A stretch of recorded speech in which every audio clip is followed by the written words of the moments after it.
देखें, मैं आपको बता रहा हूं क्लॉक का पीटीआर रूल, यानी कि कोई भी सवाल जो इस टाइप का होता है जिसमें पूछा जाता है कि 2 से 3 के बीच 180 डिग्री कब बनता है, या 90 डिग्री कब बनता है, 60 डिग्री कब बनता है, कोई भी सवाल हो, उन सवालों को आपने आज तक देखा है फॉर्मूले से हल होते हुए। मैं आपको पहली बार बताऊंगा कि बिना फॉर्मूले भी ये सवाल किए जा सकते हैं।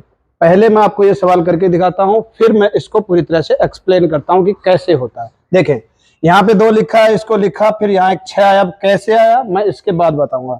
इसको मल्टीप्लाई कर दूंगा मैं 5 से, तो ये हो जाएगा 40, और 40 में आ जाएगा 3, और ये हो जाएगा 43, और ऊपर लग जाएगा 7 और नीचे लग जाएगा 11, और आपका आंसर हो गया 2:43 सही 7/11 मिनट पे 180 डिग्री का कोण बनता है। अब मैं आपको ये एक्सप्लेन करके बताता हूं कि ये कैसे हुआ। और ऐसा कोई भी सवाल जो 30 का गुणज है, और आमतौर पे आपने देखा होगा कि सवाल 90 डिग्री, 180 डिग्री और 360 डिग्री इसी पे पूछते हैं। फिर मैं आपको ये एक्सप्लेन करके बताता हूं। देखिए, कोई भी डिग्री जब तुमसे पूछे तो आप सबसे पहले क्या करोगे, डिग्री में 30 का भाग दोगे। जैसे मान लो ये सवाल है, इसमें डिग्री दे रखी है कितनी, 180, तो सबसे पहले आप उसमें 30 का भाग देंगे, जो भी रिजल्ट आया वो लिख लेंगे।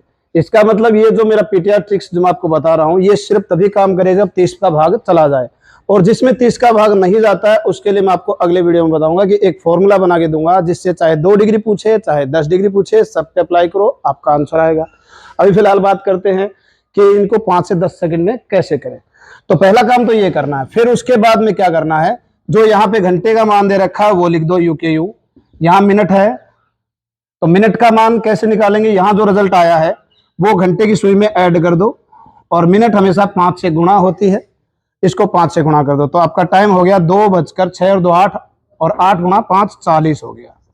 अब 40 में या तो यहाँ पर 0 आता है इकाई अंक, या इकाई अंक 5 आता है, क्योंकि जब भी आपकी संख्या को 5 से गुणा करेंगे तो या तो वो 0 देगा या 5 देगा।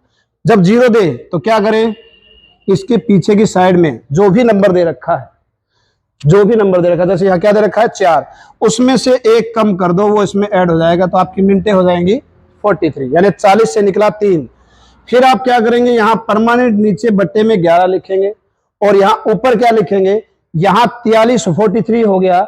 इसके बाद जो संख्या जो 10 से कटती है वो नंबर लिख देंगे जो कमी दिखती है, तो 43 में 7 जुड़ जाए 50 हो जाए, और 50 किससे कट जाता है, 10 से। तो आपका फाइनल उत्तर हो जाएगा 2:43 सही 7/11 मिनट पे। तो जो सवाल आप फॉर्मूले में करते हो, अगर प्रैक्टिस कर लेते हैं, तो मैंने इतनी प्रैक्टिस कर रखी है कि इस सवाल को आराम से 2 से 3 सेकंड में कर लेता हूं।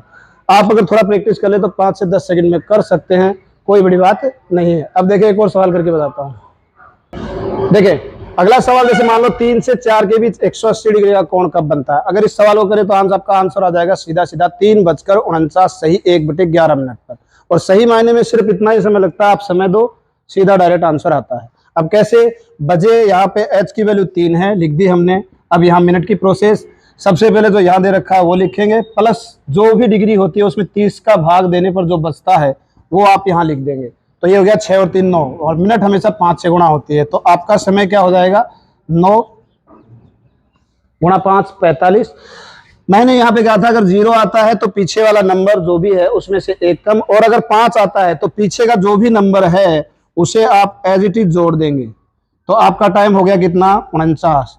अब 49 को आपको पता है कि मैंने क्या कहा कि मिनट में जो शेष बचता है, जो 10 का गुणज होना चाहिए उसमें जुड़ने के बाद में, जैसे मान लो 49 में 1 जोड़ दो तो 50 हो गया, 50 10 से कट गया, और नीचे लिख दोगे 11, तो आपका आंसर आ जाएगा 3:49 सही 1/11 मिनट पे। अभी मैं आपको 1-2 सवाल और हल करके बताता हूँ। देखिए, जैसे अब सवाल आ गया 4 से 5 के बीच में 90 डिग्री का कोण कब बनता है। दूसरा सवाल आ गया 5 से 6 के बीच में 90 डिग्री का कोण कब बनता है। तो 4 से 5 के बीच में 90 डिग्री का कोण बनता है 4:38 सही 2/11 मिनट पे, और यहाँ बनता है 5:43 सही 7/11 मिनट पे। लेकिन यहाँ 2 आंसर आते हैं, मैंने एक आंसर चुना दोनों में। अब एक चीज का ध्यान रखें, 180 और 360 डिग्री होने पर सिर्फ प्लस का काम या माइनस का, जो भी आपको अच्छा लगे दोनों में से एक ले सकते हो। लेकिन इनके अलावा कोई भी डिग्री होने पर प्लस का भी लिखोगे और माइनस का भी लिखोगे। कैसे, समझे। जैसे मैंने लिखा 4 से 5, तो यहाँ मिनट का घंटे सुई कितने पे, 4 पे। मिनट की सुई मैंने कहा जो भी डिग्री दे रखा है उसमें हमेशा किसका भाग दो, 30 का। क्या रिजल्ट आया, 3। तो यहाँ पे 4 + 3 गुणा क्या होता है हमेशा 5। तो सेम यहीं पे मान लिखेंगे हम 4, और ये हो जाएगा 4 माइनस 3, और गुणा किससे करोगे 5 से, एक बार प्लस एक बार माइनस। 1 मिनट से घंटा बनता है और 1 घंटे से मिनट बनता है। तो यहाँ पे आपका आ जाएगा 4 3 7 7 5 35, और 35 में आया 5, और 5 से जुड़ जाएगा 3, ये हो जाएगा आपका 38, और 38 में अगर मैं 2 जोड़ दूँ 40 हो जाएगा, और वो किसका गुणज हो जाएगा 10 का। तो आपका फाइनल उत्तर क्या आ जाएगा 4:38 सही 2/11 मिनट पे आपका आंसर आ गया। यहाँ देखें 4 में से गया तो 4 में से 3 गया तो कितना बचा 1, गुणा करेंगे 5 से तो आपका उत्तर हो गया 4:05। बात रही पीछे की, डबल डिजिट लिख लेंगे ऐसे, तो 5 के पीछे 0 बैठा है, इसमें 0 जुड़ेगा तो ये 5 का 5 रहा, 5 में 5 जोड़ देंगे तो 10 से भाग चला जाएगा, नीचे आ जाएगा। तो आपका उत्तर हो गया 4:05 सही 5/11 मिनट।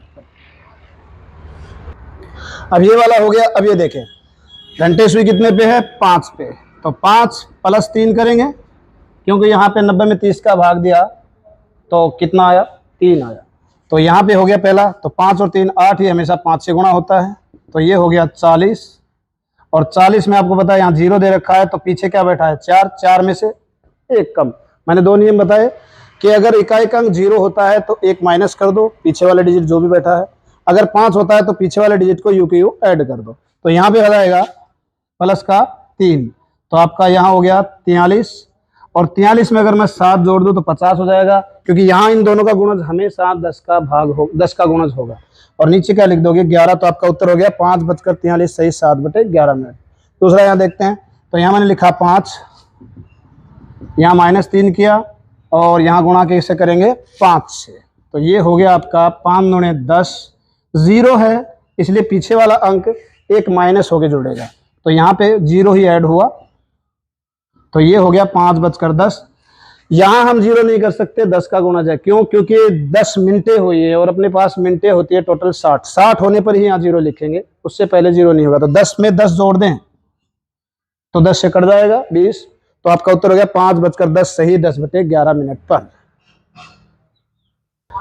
अब देखिए जैसे ये सवाल है 10 से 11 के बीच में 120 डिग्री का कोण कब बनता है। तो सबसे पहले मैंने क्या कहा, कोई भी डिग्री होती है उसको 30 से काटना है, जो भी रिजल्ट आया उसको यहाँ लिखना है। उसके बाद घंटे की सुई का मान यहाँ लिखना है। मिनट के लिए क्या करेंगे, घंटे की सुई में जो भी रिजल्ट आया है उसको ऐड कर देंगे। लेकिन यहाँ एक बात का ध्यान रखेंगे, अगर ऐड करने से या लेस करने से 12 से ऊपर चला जाता है या माइनस या 0 में आ जाता है, तब आपको ये ध्यान रखना है +12 या -12 का नियम अपनाना है। जैसे अगर ये 12 से ऊपर चला गया तो माइनस का 12 कर दोगे, और अगर यहाँ माइनस में या 0 माना जाए तो प्लस का 12 कर दोगे। तो 10 + 4 14 होता है, लेकिन यहाँ 14 से 5 को गुणा नहीं करना है, यहाँ 14 का मतलब होता है 2, तो यहाँ पे आएगा 2 और फिर गुणा करना है 5 से, क्योंकि 14 का वजन नहीं होता है घड़ी में, ध्यान रखना। अगर ऐसा हो जाता तो -12 कर देना। तो ये हो गया 10:10, और यहाँ पे आपको पता है नीचे करेंगे 11, और यहाँ आपको पता है कि पीछे इकाई का अंक क्या है 1 है, इसलिए यहाँ 0 जुड़ेगा 1 कम होके, तो ये हो गया 10, और यहाँ भी आ गया 10, और ये हो जाएगा 10:10 सही 10/11 मिनट पे। अब माइनस वाला देखें, घंटे की सुई कितने पे है 10 पे। अब की बार हम करेंगे इसमें -4, गुणा करेंगे किससे 5 से, तो ये हो गया 6 × 5 कितना हो गया 30। यहाँ इकाई का अंक 0 है, 3 जो पीछे बैठा है उसमें से 1 माइनस करके ऐड कर देंगे, तो ये हो गया 10:32, और 32 में अगर 8 ऐड कर देंगे तो 10 का गुणज हो जाएगा 40, और नीचे लिख देंगे 11, तो आपका उत्तर हो गया 10:32 सही 8/11 मिनट पे। और इस प्रकार के सवाल जो फॉर्मूले में से काफ़ी लंबे टाइम लग जाते हैं, मेरे तरीके से अगर करते हो तो आराम से आप 10 से 15 सेकंड में कर सकते हैं। तो देखिए विद्यार्थियों, मैं आपके लिए पीटीआर रूल्स लेके आता रहूँगा, आपके लिए ऐसे तरीके बनाता रहूँगा। आप भी मुझे फुल सपोर्ट करें, मेरे चैनल को सब्सक्राइब करें, मैं आप सबको लिंक भेज रहा हूँ, और जितना आप सपोर्ट करोगे उतना ही मुझे मोटिवेशन मिलेगा, और मैं आपके लिए ऐसी चीज़ें बनाता रहूँगा। और परीक्षा में आपको पता है कि समय सबसे इम्पोर्टेंट होता है। ठीक है, कर दें।